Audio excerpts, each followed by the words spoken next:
So do we wish we would have gotten an LGD instead? There's definitely one kid right there. Okay. We need to see if they're gonna still nurse from their mamas. Look, there's your mom.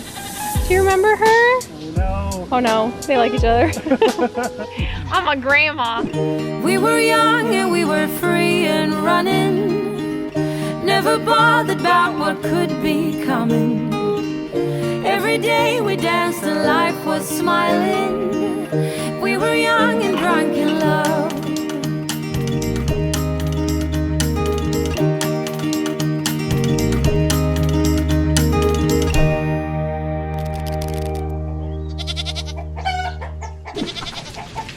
Well, the week started with a lot of rain. I mean, a lot of rain. In some parts of Arizona, we flooded, which never happens. Although here on our little farm, we were pretty safe. The pond just reached the edge and then the rain stopped. So we were good. After the rain cleared up, I was reminded that we only have 3 months until kidding season because we start early this year. And every year that I have cute little baby goats jumping around, I'm always wishing I had a large cage to keep them in at night. We have such weird weather here because we can get really cold, like maybe down to 28 degrees or so in January. And so the barn is great for that because that's usually when I'm kidding and we want a little cozy place. But then as we move towards February and March, we start to heat up pretty fast. And then as I'm raising kids throughout the year, I need a cage. I need an enclosed cage to keep them safe from predators at night. And so Kevin had the brilliant idea to use our big cage that we've had forever and make sort of a shorter cage. So we figured all this out, put it all together, and then he had the idea to use the last 2 panels and put them on the top. So it took a little bit of working around, but we figured it out. And now we have the perfect cage ready for this next year's bunch of baby goats.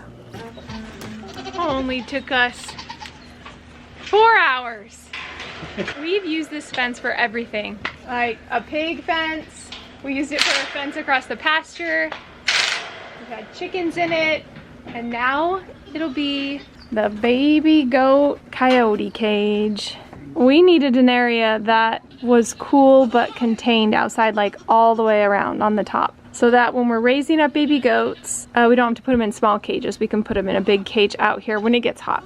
Or if a mom is with her baby the first few days. Perfect. We got moving right along with other chores around the farm, like cleaning out the dusty, dirty milking station that I need to have enclosed, but we haven't enclosed it yet, so it gets dirty. Between the rain and the dust storms, it gets pretty messy in here, but it feels so nice to get this completely cleaned out. We also took apart the cat cage, because since we don't really lock the cats up in here anymore, and they don't sleep in here either, we're gonna use this for an additional pen, possibly for when I need to breed 2 goats, or if I just need to keep a naughty buckling in here or something, I don't know. It's just always nice to have an extra holding pen. And yes, the kitties, both of them are still around. You're all grown up. All grown up. Come here. Come here.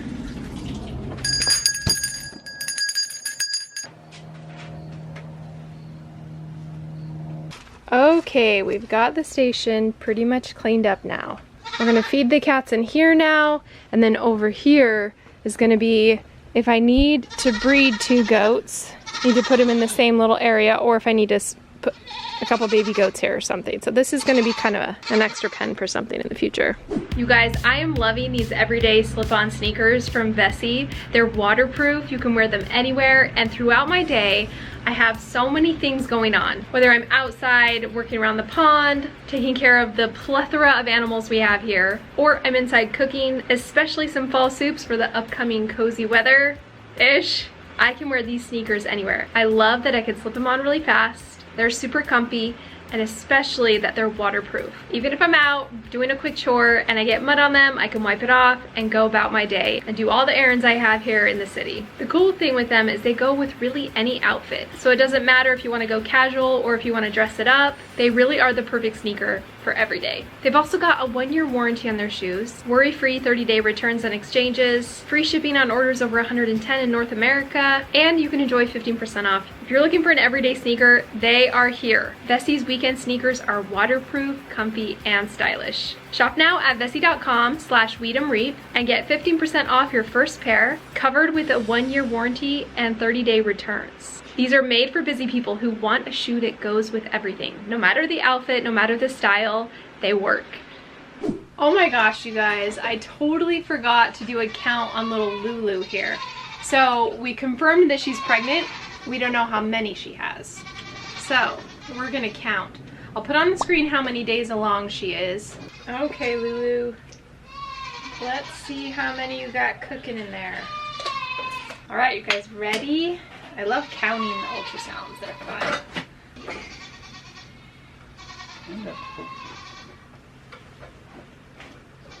Okay.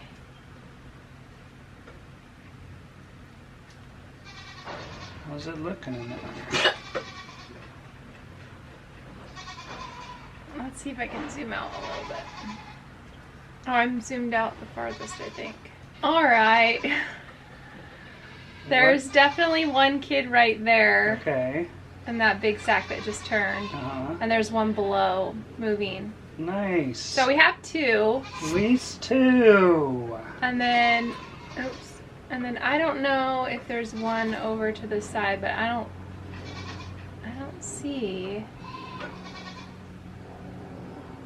one over there. So I'm thinking there's the one moving down there.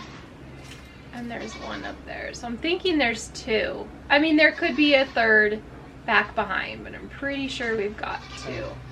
Good job, 2. Good job. That's good for your first time. Better than 1. I like that.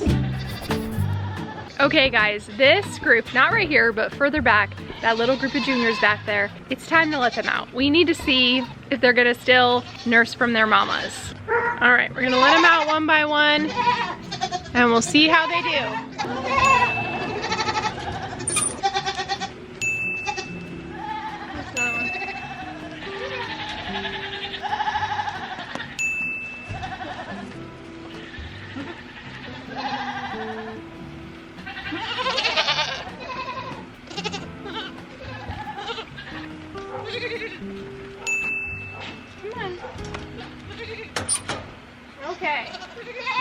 Okay, that was easy. Oh, see, that's her mom right there. That's Rose. See how big Rose is? Yeah. She's a lot bigger than you think. Yeah. But they didn't recognize each other. So Rose, Violet and Rose. Radar's gonna chase Wednesday around a little bit. Wednesday's always his favorite. He always loves her. Yeah. It's kind of annoying, Radar. Yeah, Radar. Okay, well, I don't know. They didn't like run right up to them and start nursing, so maybe they've finally broken of the spell. Oh, and there's Twyla over there. And her daughter is Bella. Look, there's your mom. Do you remember her? Oh no. Oh no, they like each other. Like, I remember this smell. I don't know. She didn't go straight for the udder. Yeah. Now, I haven't been feeding them a bottle for the past few weeks. She passed that feather from her nose to her nose. Aww. Magic feather. So yeah, it looks like I think we're good. We will see after a couple days, won't we? Yeah, we will. It's kind of nice having the whole herd out here. Though Luna's just over there eating. That's all Luna does. We've got a few does back there by Romeo. We have Romeo back in that pen. And everybody else is just walking around. Sometimes they do stay friends with their moms and they'll sleep by them and everything, and sometimes they don't. Sometimes they don't care. See, Rose is way over there. She doesn't really care about Violet, so I think we've broken them. They're so much bigger than you think they are. When they're in that pen, you think, oh, they're little. Yeah. But there's Wednesday back there. Oh, look how long she is. Yeah, she's nice. She's long too. Yeah, she is. They're nice goats. Nice little crew. We're running from the doggies. Look at that little herd. Look how cute. Plus Luna. Aw. Here, Kevin, come check her leg real quick with me. I think she's okay. That hoof is just not her good hoof. Yeah. Unfortunately, as goats get older, they lose muscle mass, and she is definitely a skinny sort of mess right now. How fun. They get to go out and run all around the pasture. They're having fun. But to be sure, tonight what I'm gonna do is, well, actually tomorrow when I milk everybody, we'll see if their milk is down. That will be the real test Did they drink from their mamas overnight?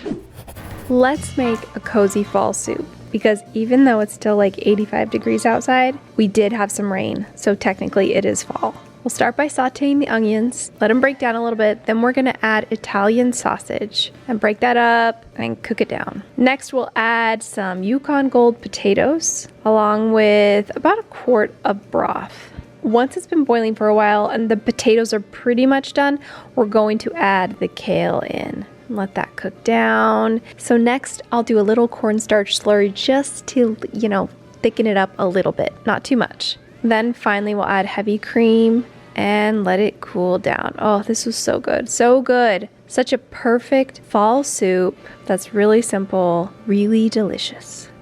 Okay, this is how we put our attack dogs to work. Come on, dogs.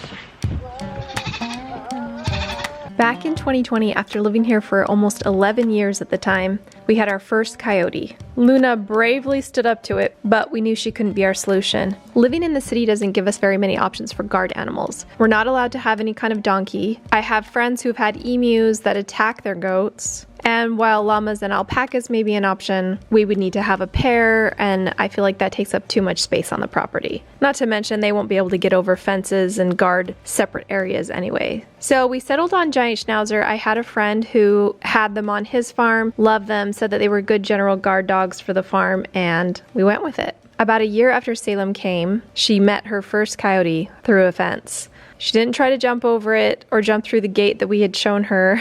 And she seemed pretty timid. So we decided, maybe a little hastily, we got a second giant Schnauzer.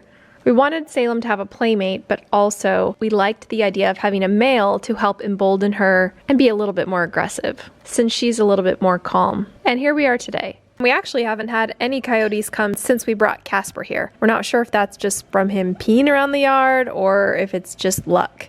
They're both really great dogs. They're safe with the animals, but we've noticed this breed is very playful. They just don't quite settle down. They're not very calm around the goats. They definitely like to lick them, mess with them, and then if the goats start running, the dogs will run along with them, thinking it's a game, and I don't like having my goats being stressed out. They won't ever hurt them. They never bite them, but they think everything is a fun game. So my plan of having the dogs live with the goats 24/7, we've realized is just not a reality. I don't feel like I could fully trust them to not stress them out. Okay, so looks really white when it's like light outside. I'm a grandma. No. But anyways, so years ago we had a coyote problem. And in our effort to try to find like the perfect animal to bring here, or perfect guard animal, because we couldn't do a llama or an alpaca or a donkey, and we couldn't even do an LGD because we're so close to our neighbors, we didn't want them barking all night, and that's primarily how they keep predators away, is barking. Yeah, LGDs are too loud and our neighbors would not like it. But we love them. I mean, we wish we could have an LGD, we just don't think we can. So we went with giant Schnauzers, which are generally guard dogs. So now Salem is 5 and Casper is 3. Is he really 3 years old? That's crazy. I think he's 2. And he is big and strong. So what do we think about this whole trying to get giant Schnauzers to be guard dogs? Well, let me tell you. They are big and scary. They are bad at it. So they are good general guard dogs. That is true to their breed, where they will bark if somebody comes on the property or a predator comes on the property. But they are definitely not like livestock guardian dogs, which we knew they wouldn't be. They are not bonded to the animals. They don't have an urge to protect them. You want to lay next to them. Yeah, that's true. They don't want to lay next to them. But they definitely do bark off people, predators, chase things away. And one extra thing we figured out, what else do they catch? Rats. Rats. They have caught a few rats. So that's like the terrier in them, the Schnauzer. They're more of like a working dog. They're not necessarily a terrier, but don't they have that sort of like terrier trait where they want to get like rodents? They're good at that. Yeah. And this is their patrol area. They walk along, they smell the coyotes. So at night, Kevin had the idea to put them back here in this big long stretch of canal for them to guard. So this is perfect because coyotes always come over the back wall because this is the short wall. And on the sides, each side, it's really tall. So they just patrol this all night and they love it, and they do actually a pretty good job. They especially love it because they love water. They love when this canal fills up with water. This is the area where they get through to all areas. Yeah, so this is the access point that we think is going to be the best solution. Casper especially loves it. He loves patrolling because he's a male, he's intact, and he has a lot of that testosterone, so he really loves guarding this back area. He marks this area so much. I would say Casper's probably the main dude, the main guard, and then Salem is like his emotional support. She's like his mother. He's got the really He's the one you got to be a little more scared of. Schnauzers have like a 500-pound bite force, so they can bite a coyote in Let's half. see, put your hand in there, see how he bites you. Let's see. Not very good. But if there's a coyote, it's 500 pounds. PSI. So do we wish we would have gotten an LGD instead? Sometimes I do wish that because I think, oh, it'd be so nice to have them with the goats, but then I just think, yeah, the property is too small. We just got an acre, so I was like, it's kind of too small to have a big or two big barking dogs here all night. So yeah, maybe if we live on a ranch someday or something. Maybe. But for now, these doggies do a pretty good job. They take their night patrolling pretty seriously. Yeah, they love it. We were just saying we need to trim all this back here. All this is overgrown. We used to have the goats. The goats used to access this, and this used to not be overgrown, but now that we've built our big fence here, it's time to trim it. Hi, Salem. Well, well, well. Guess who is being naughty? We've got two little girls who have figured out how to drink from their mommies. Oh, dang it! I really thought that they would be broken of it. They're so big. You know what it is? It's because I bottle fed really late. Yeah. So this little girl right here needs to go in, not her. Her back there, and then wherever Rose is, I'll go find her. All right. That's Bella. And Rose is like way over with her mom. Okay. These two stinkers. They're gonna be in here now. Yep. For another month, I guess, until we break them of it. That's the bad thing about bottle feeding late. Yeah. Bad thing about dam raising, I guess, too. They stay attached to those mamas, I guess. She sure is pretty. Thanks for watching today's video, guys. If you want to watch the video where Luna fought off the coyote, click right here.